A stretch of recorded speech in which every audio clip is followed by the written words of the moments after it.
All right, what do we have here? I'm not even gonna look at the motor yet because I'm just letting it sink in. So I'm just missing it on purpose. Like I'm not even gonna put it in the shot. Yeah. So we got the motor in, we got the transmission in, we got the cross member in. I got the hole cut out in the floor, so the shifter, sticks up, and then I got the exhaust on.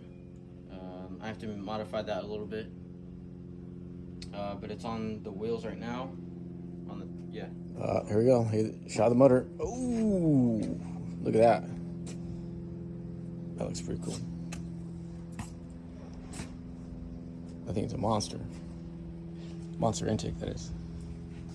Mm-hmm. So, and it'll be white, but it'll look really sick when it's white. Yeah. Yeah, you get the headers on, the exhaust is on. So now you just need wiring, water pump, alternator, and then you can start up, right? Wiring, water pump, and yeah, alternator, radiator. But it's not that much left. I mean, there's a lot left, but. And you got the tranny poking through the floorboard here. Yeah. So that's that. Sits hella low. It does sit low. The motor sits really low in the chassis. I mean, I guess I don't know. The car. Look at how close the lower control arm. You know what it is? It's the ground. To the ground. It seems like the motor or the truck is just tall. You know, it's just tall because it's on the highest setting on the motor mount. So yeah. But yeah, that's cool. Pretty cool. Yeah. I wish I didn't have to put a radiator in it. What'd you say? I said I wish I didn't have to put a radiator in it because you could see the motor from the front. You can see the motor just peeking out of the hood, out of the engine bay. Just man. Whew. Well, I think that's a major milestone, right? The drive shaft. Are you gonna have to shorten it or? I'm probably gonna move the diff back a little bit for now.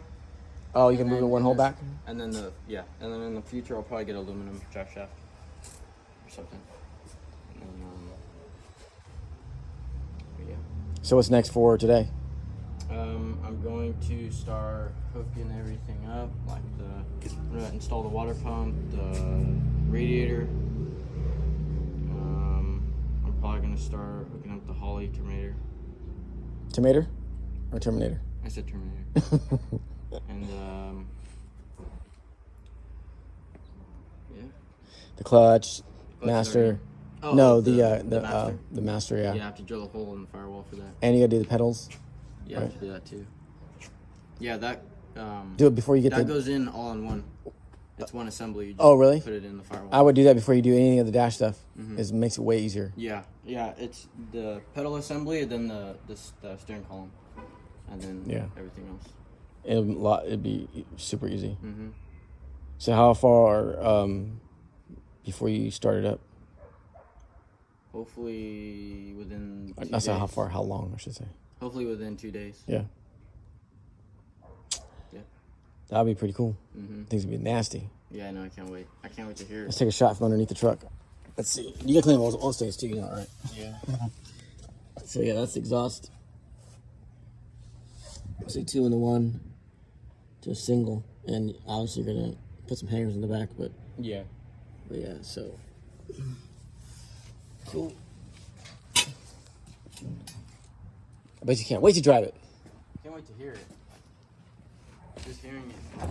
And you gotta put your tank in too, right? Yeah. Yep.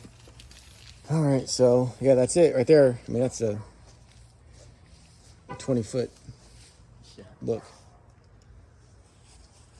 It's gonna be pretty cool. The front will be a little bit lower once you get all the seats in and everything. Yeah. Like the radiator, the water pump, the alternator, the hood.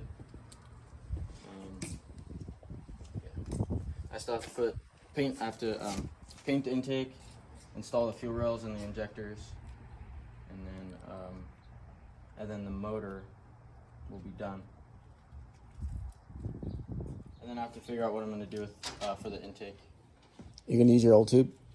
I'll probably modify it, but yeah, I'll have to use that. Yeah, it makes me tired. How much work there is. Yeah, there's a lot of work, but You know, I think I'm gonna say the bulk of the work is done.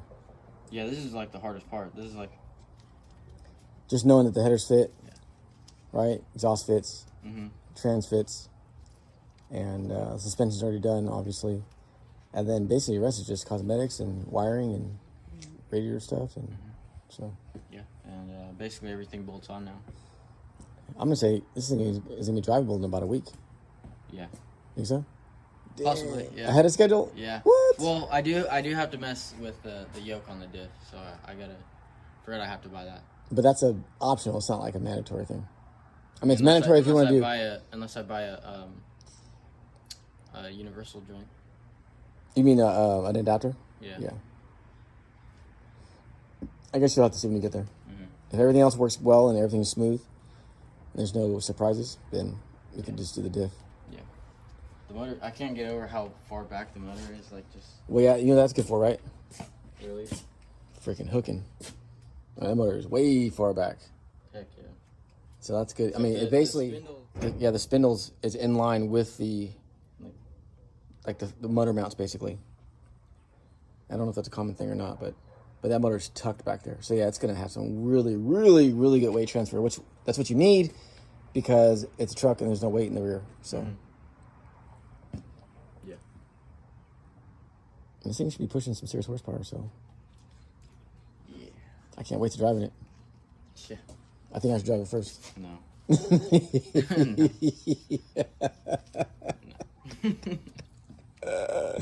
Definitely not. I promise to I'll keep right side up. Yeah. Yeah, no, I can't. Like, I know it's gonna sound crazy, but like, I just can't wait to like. Just hearing it is gonna be like mind blowing to me. It's it'll be like a renewed like effort to get it done. Like not like you need it, but yeah. So you got your fuel rail, you got injectors, you had to change those out, right? Yeah, I had to buy some Holley 100-pound-per-hour injectors. So those are gonna go right there. Yep. And then gotta put spark plugs in, put oil, oil filter. I mean, it's not that much. And the wiring, you're gonna use the old wiring off the old truck, right? You're just gonna plug it in, bulkhead. You already have a D-pin for all the stuff that you need. Yeah. So. Yeah. So basically everything on the old truck, all I did was unbolt the wiring harness. So you unbolted the wiring harness, and then it all just came out. You said. Yeah.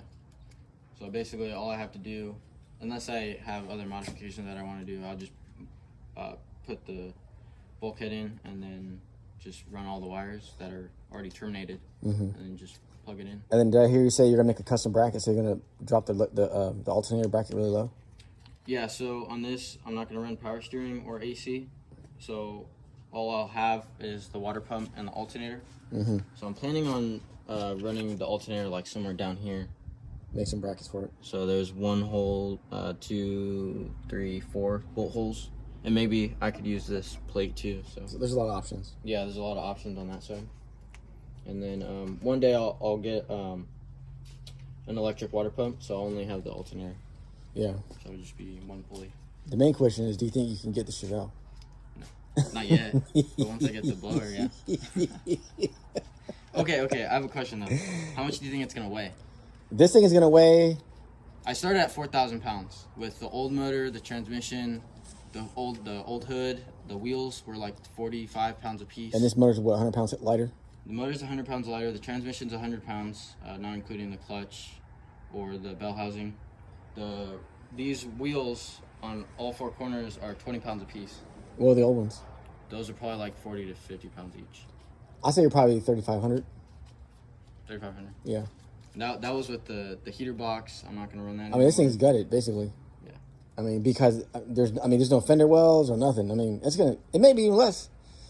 Maybe like 34. Hopefully. I mean, because I'd be losing 500 pounds, yeah. 600 pounds. Yeah. I mean, it's very possible. Yeah, those little things add up. And the only thing you could do beyond what you already did is basically maybe tubular control arms or coilovers, which are a little bit lighter. I think that's about it, really. But yeah, I mean, it's gonna be light. This thing's gonna be, if it's really a true 600 horsepower with those tires and differential and Caltrack bars, 9010s in the front. I mean, I think this thing will probably run. It'll probably run a deep 11, like 11.2 or something, if it's set up right. Yeah. And you're just like, because it's set up for drag racing. Mm-hmm.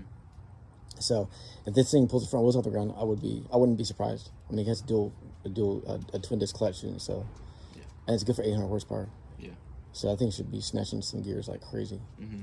So I wouldn't be surprised if they pull the front wheels off. Yeah. So that would be cool. Yeah. And there's cars that have done it with less power than that.